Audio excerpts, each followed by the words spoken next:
জীবনে খারাপ সময় আসবেই, এটা জীবনেরই একটি নিয়ম। যেমন দিন আছে তেমনি রাতও আছে, যেমন সুখ আছে তেমনি দুঃখও আছে। অনেক সময় খারাপ সময়কে আমরা শেষ ভেবে ফেলি, কিন্তু আসল কথা হলো খারাপ সময় কখনোই স্থায়ী নয়। খারাপ সময় আসলে আমাদের সবচেয়ে বড় শত্রু হয়ে দাঁড়ায় হতাশা।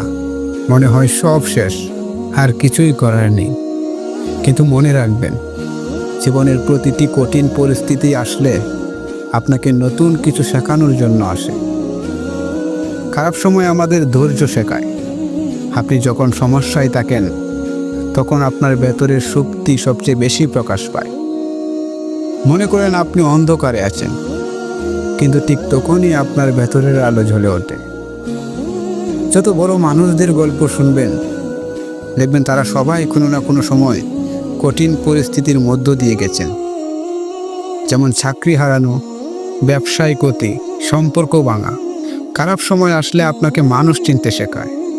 কে আপনার পাশে থাকে, কে দূরে সরে যায়, এটা কেবল সমস্যার সময়ে বোঝা যায়।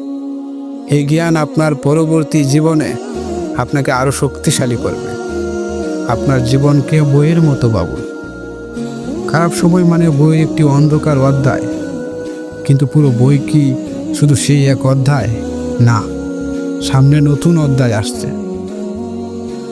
খারাপ সময় মানেই সুযোগ, নতুন করে শুরু করার, নিজেকে প্রমাণ করার, নিজের ভেতরের সাহস দেখানোর।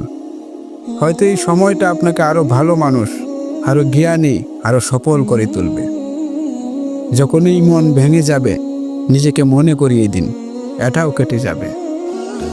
সূর্য যেমন প্রতিদিন নতুন ভোর নিয়ে আসে, তেমনি আপনার জীবনে আবার নতুন আলো আসবেই।